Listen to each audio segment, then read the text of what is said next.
We're in Acts chapter 17 and going to be finishing up the chapter tonight and maybe get started in chapter 18. But last week we noticed verses 30 and 31, "And the times of this ignorance God winked at, but now commandeth all men everywhere to repent, because he hath appointed a day in the which he will judge the world in righteousness by that man whom he hath ordained, whereof he hath given assurance unto all men." Watch him. "In that he hath raised him from the dead." And that brings us to verse 32 and through 34, and look at the response he got from that one little statement. "And when they heard of the resurrection of the dead, some mocked, and others said, We will hear thee again of this matter. So Paul departed from among them, howbeit certain men clave unto him and believed, among the which was Dionysius the Areopagite, and a woman named Damaris, and others with them."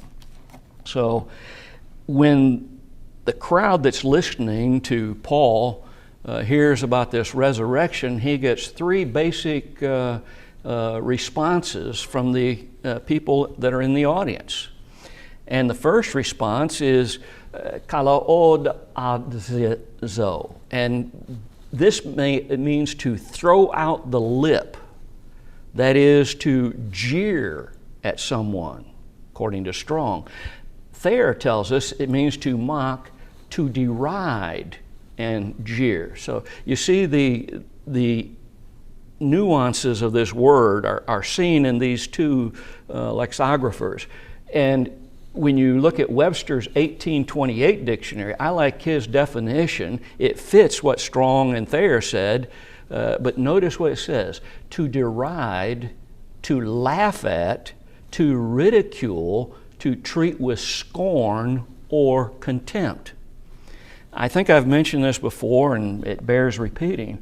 Webster's 1828 dictionary gave definitions of words many times as they were used by the original writers of the original language, and gave them in more detail. And many times in his dictionary, it's a big old book, and many times in his dictionary, he'll then give you an example from the scriptures of how it was used.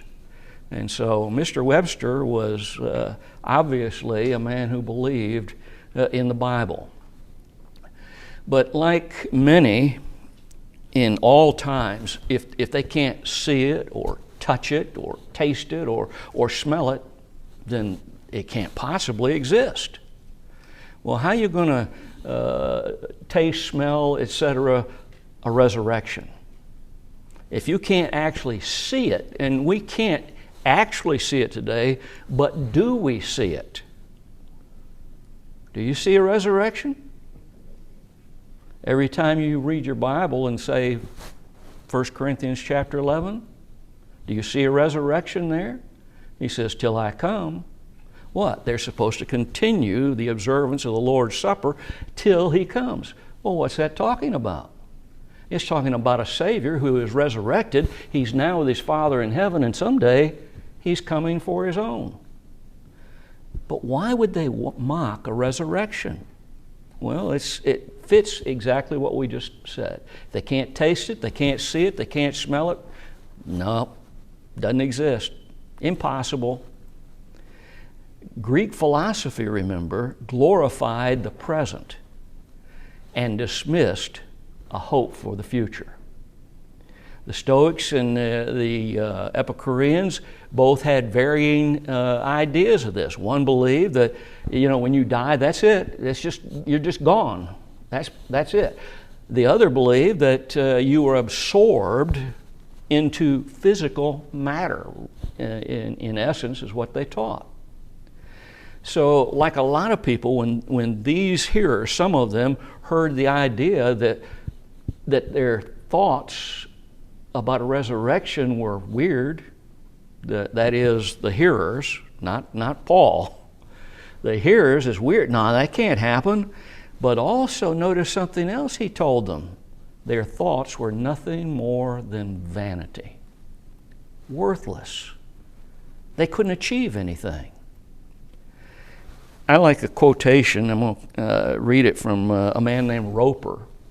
I've enjoyed reading some of his material, but he said, shallow-minded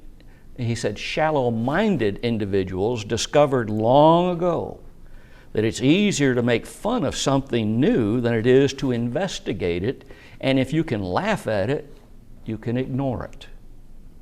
What do a lot of the comedians do that maybe you see on television sometimes or whatever? They make fun of different things, right? And look at how many times they approach the edge of controversy and make fun of something. Why? Because they understand this principle that Roper put out. If you can get people to laugh at it, pretty soon they just ignore it. It isn't worth thinking about. It's just something to laugh at. But notice some others in Paul's audience today, or in this chapter, they said, "We will hear thee again of this matter." Here's a second group. And this second group of individuals, they seem to be curious, though they're not yet ready to believe in a resurrection. So you have the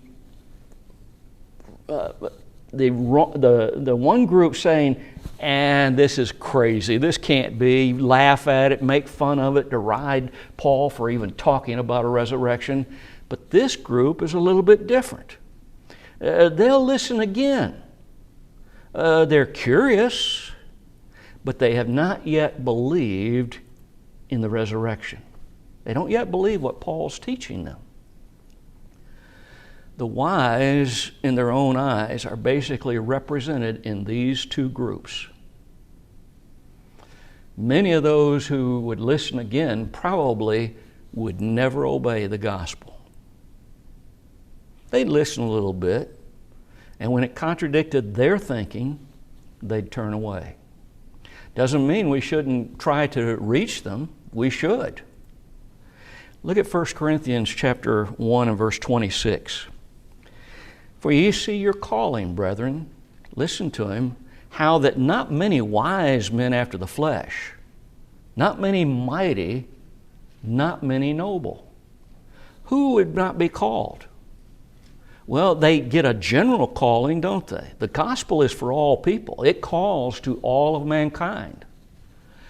But you're going to have those who are wise in their own thinking.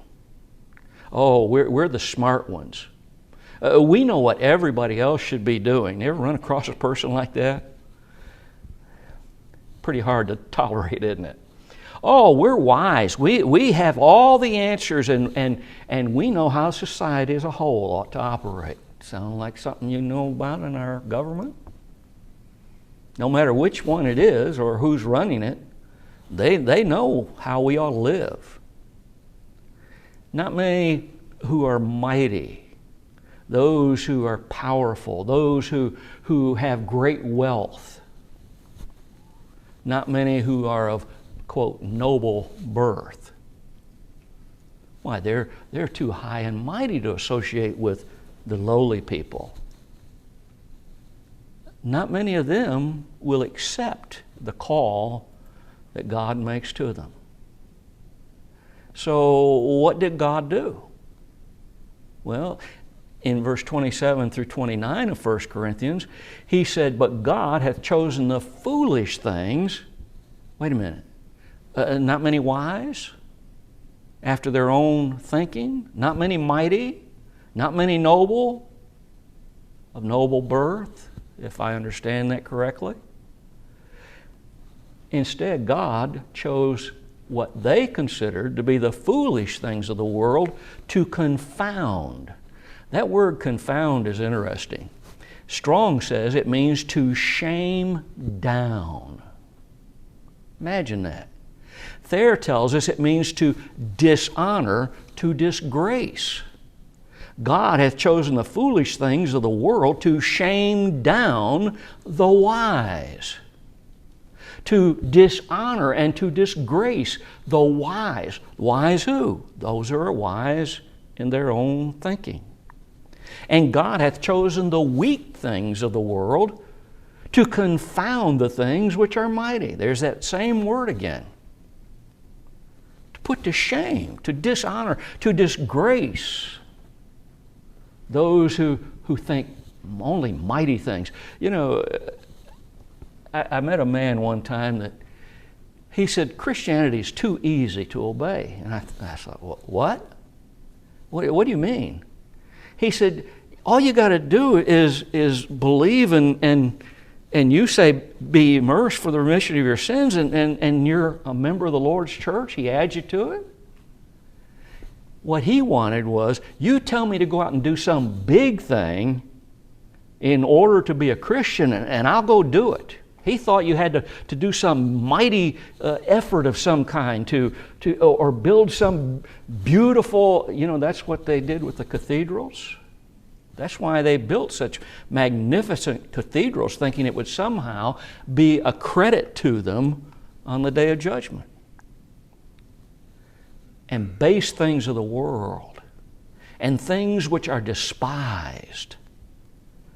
How is the cross viewed in the ancient world? Somebody who died on the cross, that was the most horrible death you could suffer.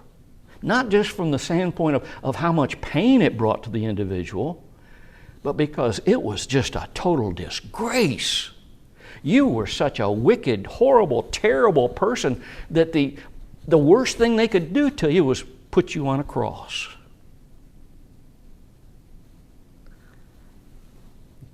Hath God chosen? What did God do? He chose the things the world looked at as being foolish. He chose the things that the world looked at that would be weak in their eyes. We're supposed to be humble, aren't we? The world looks at that and says, you old weak people. And the base things of the world, things which are despised, hath God chosen. Yea, and things which are not, to bring to naught things that are. Why? Why did He do that? Why did He choose the things the world scorns? Verse 29. That no flesh should glory in His presence. You and I, no matter what we may accomplish in this world, no matter how the world may look at what we accomplish, if anything, has no reason to glory in the presence of God. His glory, His majesty, His power. You could go on and on about the possessions, in essence, that God has, the characteristics that He has. Poor little pitiful man, we don't even come close. Don't even come close. So what did Paul do? Now notice this. There's a separation that takes place here between those who were this is foolishness, laughed at it, and those who, we'll hear it again. What did Paul do? The text says, the Bible says, Paul departed from among them. Who? Those two groups that he's just talked about. From the mockers and those from the mockers and those who were simply curious. He separated himself from them. He's not going to expend his efforts on them, but he's going to expend them on the third group of hearers. Well, who are they? And is there a lesson for us in that? When we teach someone, if they show little or no interest, should we waste our time, so to speak, on them, comparatively speaking, to those who are willing to listen, who are willing to study and learn for themselves, to investigate? Now, don't misunderstand what I'm saying. Those who hear and are just curious at first, some of them may end up obeying the gospel. But notice the text. The text says that Paul separated himself from them. Well, where did he go to? What did he do? They're going to tell us.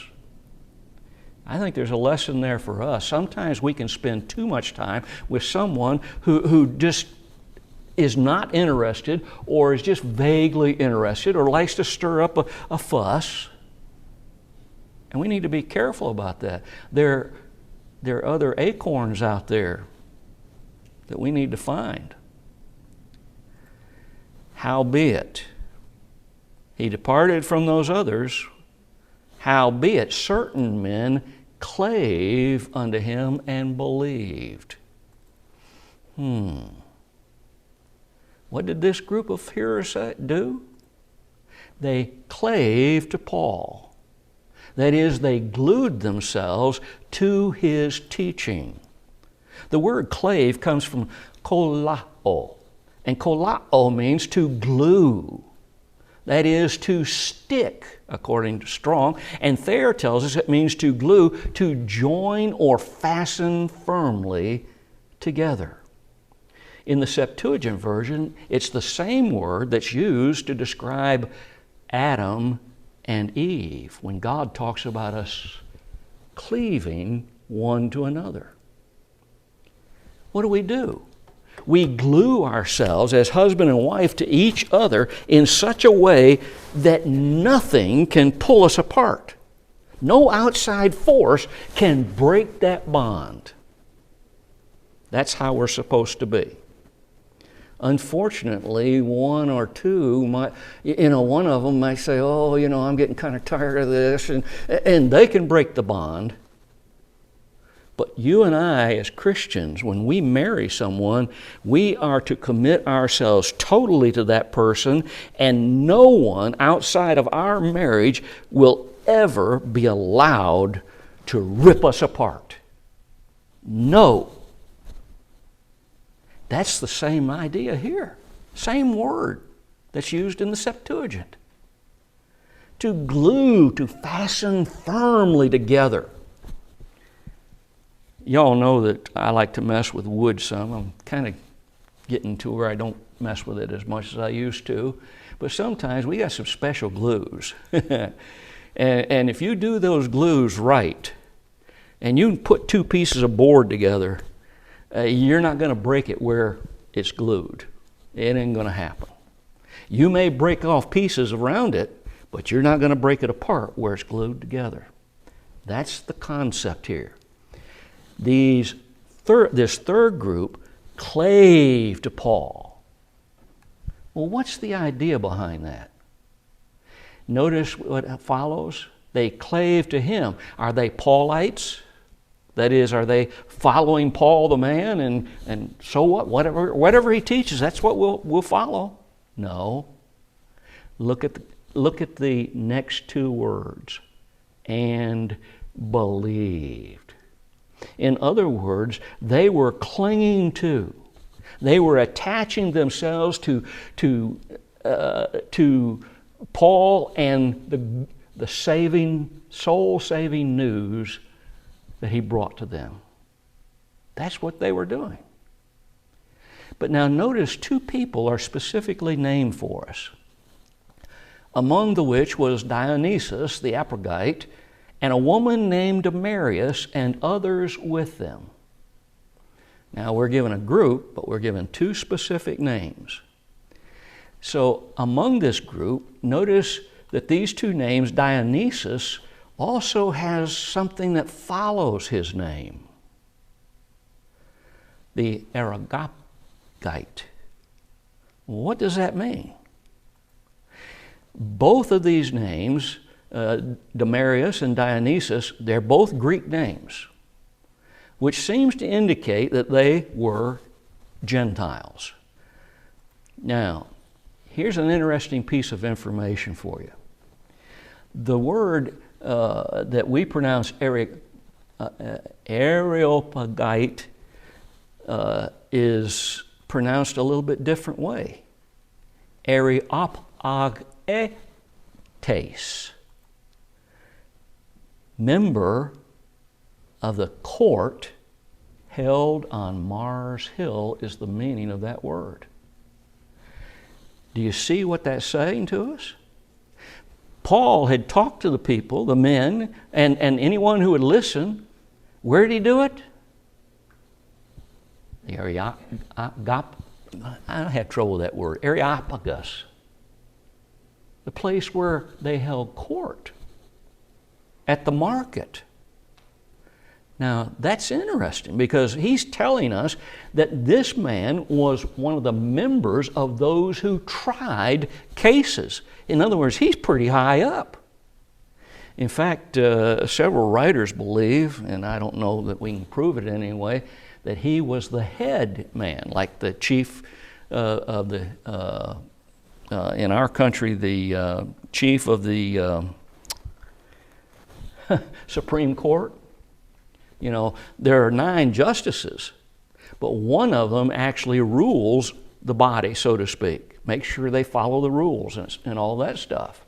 The others are just 8 justices, but one is a chief justice.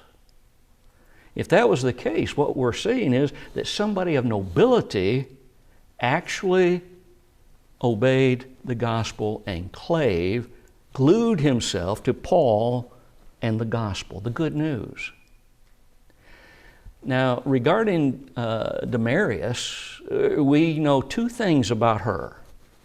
You say, you're looking at your text, you're saying, well, what 2 things do we know about her? Well, first of all, she's probably a Gentile. And she's probably of the higher class of Gentiles. She made the greatest choice, number 2, that anyone could make in his or her life. She obeyed Jesus and became his servant. That's the greatest choice anybody can make in life. It's not who we marry is the greatest choice in our life. It's not how many children we have that's it's not the job we may have that's the greatest thing in life. It's whether or not we obey Jesus or whether we refuse him.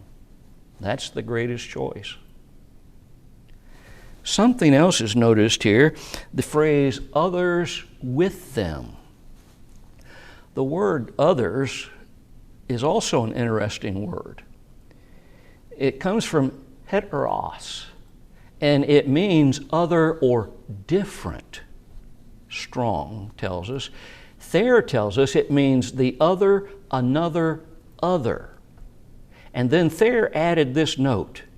He said that it is also usually a distinction with regard to quality.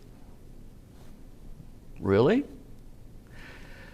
He said another, that is, one not of the same nature, form, watch him, class, kind, different. In other words, these others were a group that were of a different class or classification, if you will, than were Damaris and help me out. I've gone blank. Dionysius? I couldn't hear you. Dionysius? Yeah.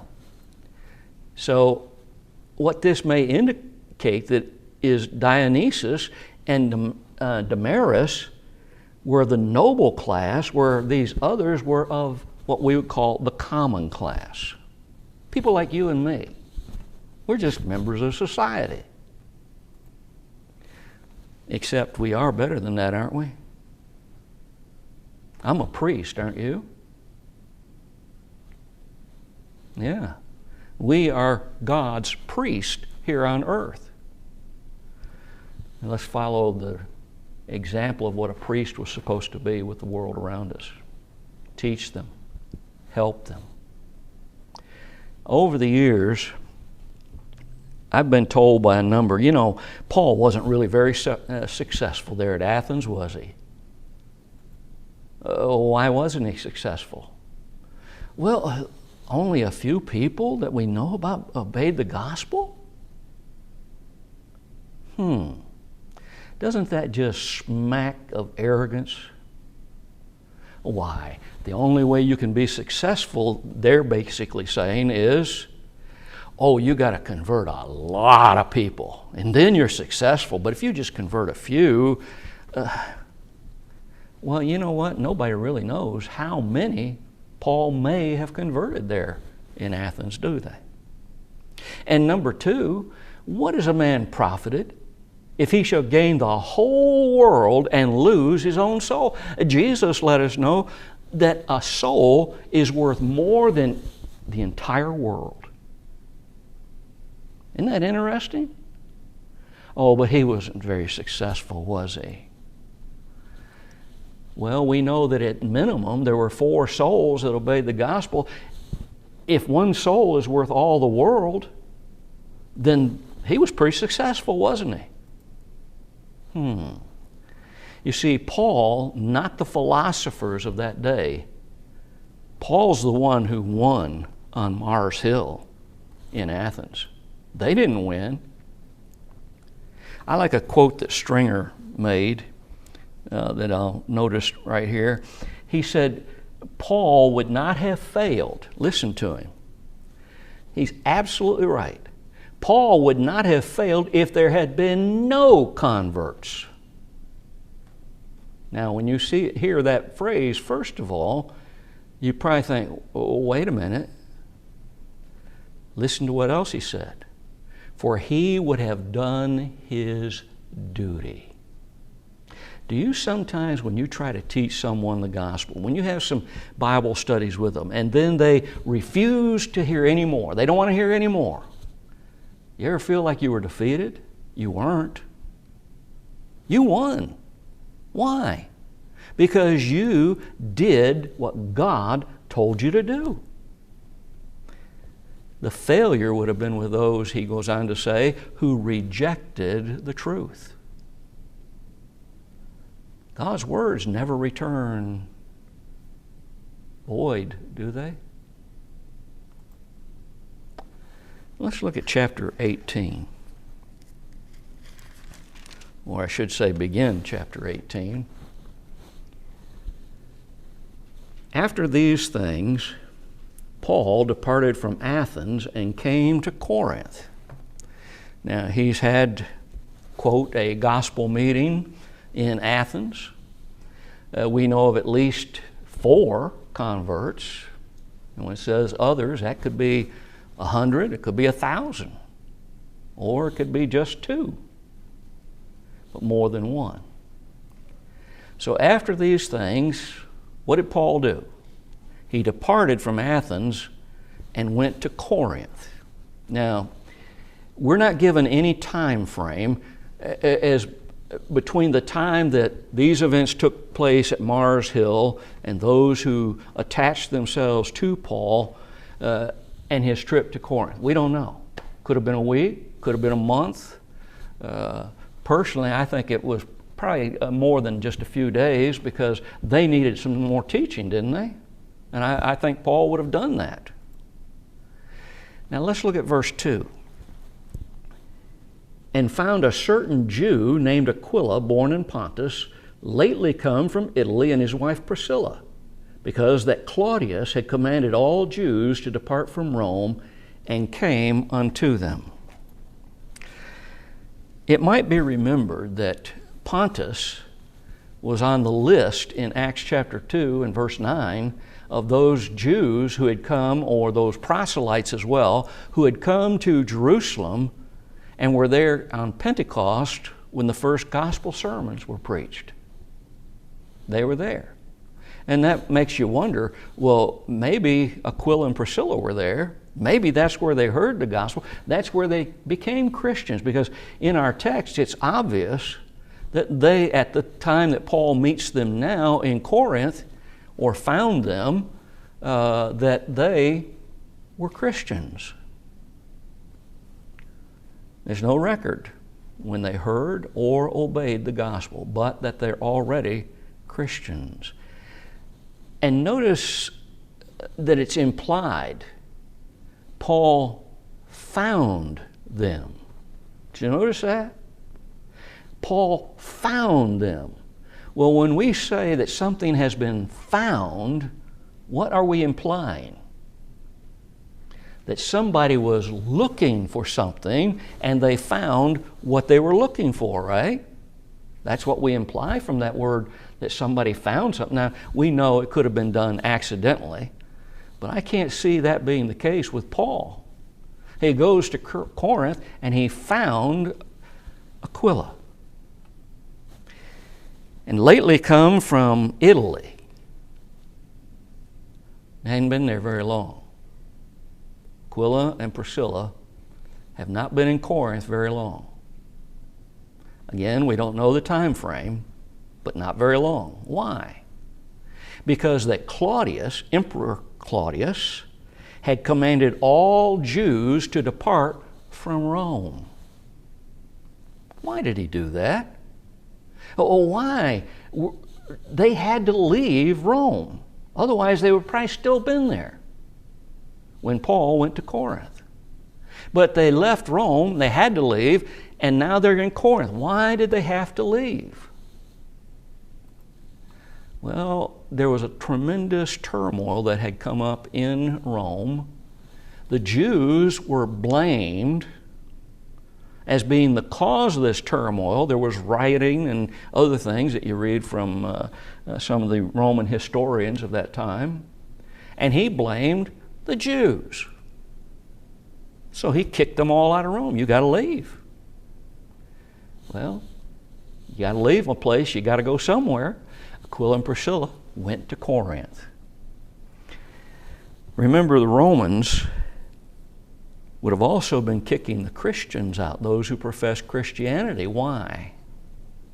Because the Romans of that time considered those who considered Christianity as a sect of the Jewish religion, and so they would have kicked them out too.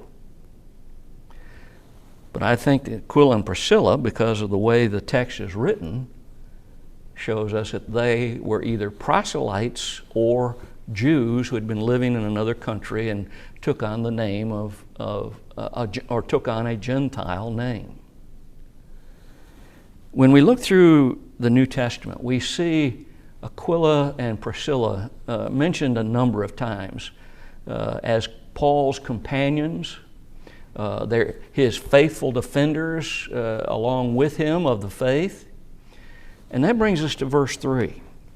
He's met Aquila and Priscilla, and because he was of the same craft, he abode with them and wrought, for by their occupation they were tent makers.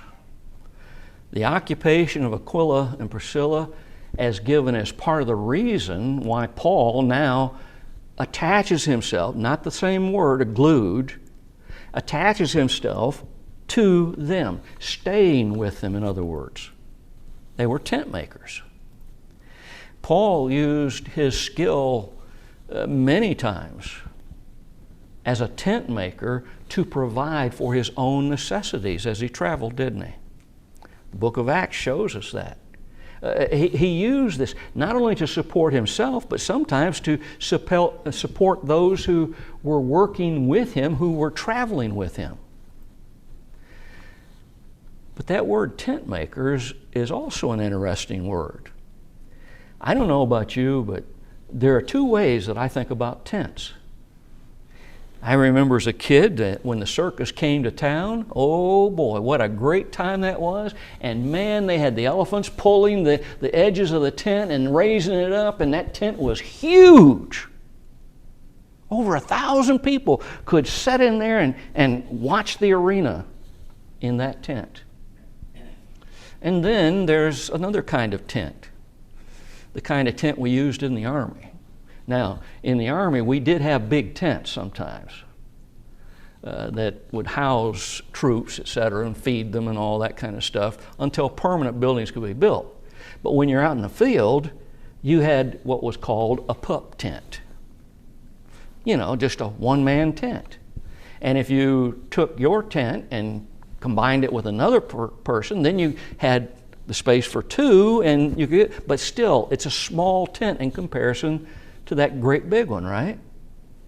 Thayer tells us that the word skenopoas means a small, portable tent of leather or cloth, of goat's hair or linen.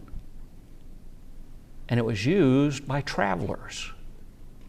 They go away from home. They don't have a permanent place to sleep. They didn't have Motel 6 back in those days. There weren't any Hyatts or Regents or whatever you want to name.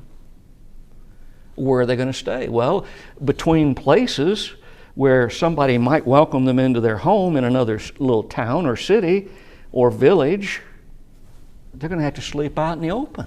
How are they going to sleep? Using the tents that Aquila and Priscilla and Paul were in the business of making. I remember a discussion. Actually, it was not a discussion. There was a discussion going on. Guy N. Woods and Roy Hearn and a number of our older brethren. Gus Nichols was there. I'll tell you what, when they invited me to come and eat with them at that big round table, I was like a kid in a candy shop. I'm just sitting there trying to hear all the conversations going on at the same time, trying to pick up anything I could, any little bit of wisdom from these great men. And Gus Nichols, I don't know if I've told you all this before, but if I have, I guess it won't hurt again. Gus Nichols was sitting there just as quiet as I was, listening to all the conversations. And he put his fork down. And it was like those old E.F. Hutton commercials. You know, when E.F. Hutton speaks, everybody listens. Literally, the table went silent. All the discussion stopped. And he looked over at me, and I thought, I didn't do anything. I haven't said a word. You know, I'm thinking, why is this great man wanting to say something to me? I didn't do anything. I haven't said anything. And in his beautiful, deep voice, I remember him saying, Brother Knox, if you young preachers are going to continue preaching the truth, you better find something else to do. And I knew exactly what he was saying. No, he wasn't telling us to quit. He was telling us that the time was coming in our country where preachers would have a very hard time finding a congregation to go to. And they better have a means of supporting themselves so they can continue preaching the gospel. He was telling us that there's coming a time that congregations are going to be small enough that they won't be able to afford somebody. And if you're going to help them, you have to have a means of supporting yourself. And ever since that time, at first I thought, nah, Brother Nichols, you don't know. Then that's not going to happen to our great brotherhood. I've lived long enough to see it. In fact, it's been going on for a long time. I know a number of good men, good preachers, who went to work for the post office so that they could continue preaching for a congregation that had lost most of their members. Time's here. Let's consider Corinth for a moment. The city of Corinth was a major city of that time. It is estimated to have had, during the time of Paul, 750,000 inhabitants. That's a pretty good sized city, isn't it? Corinth prided itself as being the capital of worship of a goddess. The Romans called this goddess,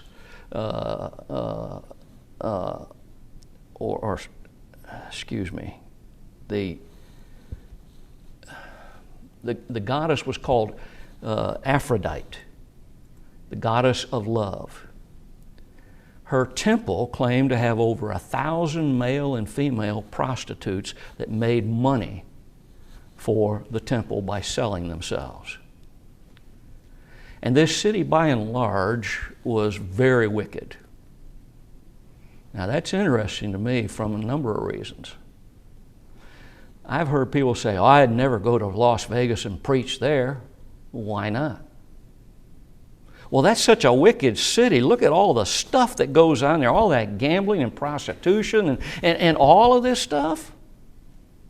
What a wicked place. They need the gospel too. To accuse someone of being Corinthianized was to accuse a person in Paul's day of being very wicked and immoral. The immorality that was surrounding the Christians that were converted had to have some effect on them, and we do indeed see that it did by looking at 1 Corinthians. And yet we see something there. There was apparently a thriving congregation. Oh, they were involved in some things that were wrong, needed to be corrected. 2 Corinthians tells us they corrected those things in this very wicked city. Nevertheless, Paul did what he did everywhere. He reasoned in the synagogue, verse 4, every Sabbath. And we'll come back to verse 4 next week.